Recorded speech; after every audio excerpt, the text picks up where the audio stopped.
Rob, what did you say to the players after the game in the changing room?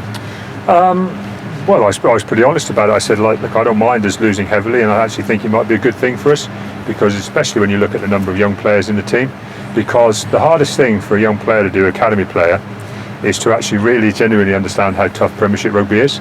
And days like today make you understand how tough it is. And when I say that, what I mean is that for a Premiership player, and most of those lads, they train with the full senior squad. That's how we do things at the club. So our academy there, senior academy training every day, full time. And so what it means for those guys is that actually they sit in a changing room and they're on the fringe and they're involved in training, and they're watching a team winning most weeks. That's what it feels like. And for them, being a Premiership squad player feels pretty good.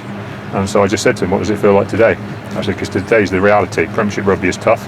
It takes a lot to win games of Premiership Rugby, and you have to be prepared to do the work every day that will eventually get you to be a frontline Premiership player and winning games like could have been today. And I think it's important sometimes that you have a little refresher and a little slap in the face as any kind of a player, as a coach, as a player, as a team, anything, because it just reminds you that it's your day-to-day hard work that gets you the rewards you need to have.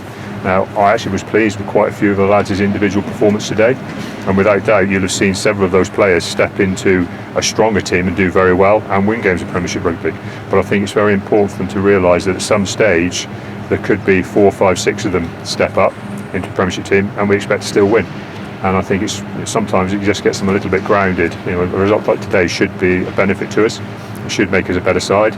But the only way for it to make us a better side is if our players just decide to work harder after being slapped in the face a bit today. And that's the important lesson for us to learn. So you and your coaching team, despite the heavy defeat, have learned a lot in defeat. Oh, 100%. Yeah, we learned a lot about them as individuals, because we set them some various challenges that we wanted them to fulfil.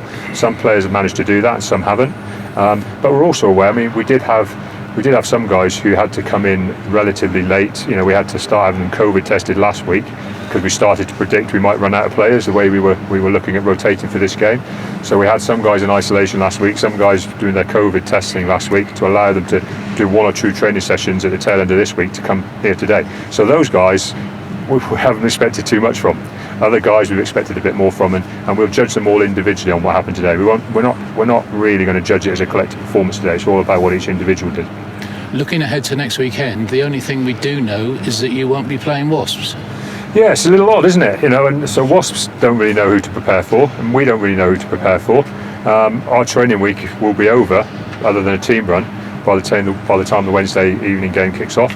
But at the same time, you know, would I rather have no knowledge of who we're going to play, or have to play after playing on Wednesday? I know what I prefer. So we've got to take the positives out of the situation. We've got to focus on ourselves a lot at the start of the week. We'll do a little bit of preparatory work on both Bath and Bristol. Was it Bath? But you could be playing any of the Bath three. Sale. So Bath Sale. No, it's only Bath or Sale I think we can play. You could be playing. No, you could be playing all three. We play any of them. Yeah. All right. There you go. So will I know. So if we can play any of the three, well, who knows? But this afternoon, there was some character shown out there, wasn't there? Yeah, I mean, listen, I always sat there and I watched Tom Hendrickson make his umpteenth big tackle and then get up and carry the ball, and you watch a guy like that and you go, well, we can't ask anything more of him. But then you see another guy maybe not quite do the things that we do, and you're wondering why he stood there watching a clear out that should be happening and he's not part of it. And some of those things they're tougher to take, but on the whole, you know, there are a lot of lessons out there that we will learn, and you've just got to learn them very quickly. And that's what I keep saying to the younger lads: you need to learn quickly. You can't now not play for a couple of weeks, and then if we come back to you at the start of next season, you've not been any better. You need to go away and work now. You need to work hard now, so the next time you play, you're better. And I think that's why sometimes tough results are the better ones for you. I think sometimes maybe the London Irish game, we played a similar team, came up just 3 points short.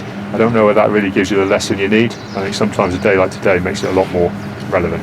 And just finally, Rob, a word about Phil Dolman and what possibly could be his last game in an Exeter shirt. Yeah, I know. He's been a fantastic player. I've loved every minute of coaching him. I've loved every minute of spending time with the guy. You know, he's a great guy as well. Very popular in the squad. Has played a phenomenal amount of good rugby for us. Been a key part of the journey to where we are now. I can't give the guy enough credit, and I've just said to him now, and if I don't see him in an Exeter Chiefs shirt again, I'll definitely be watching him in a Sidmouth shirt, because I've already told my wife that the first time there's not a clash, we'll be heading down to Sidmouth to watch a game of rugby down there. So I'm looking forward to watching him play again.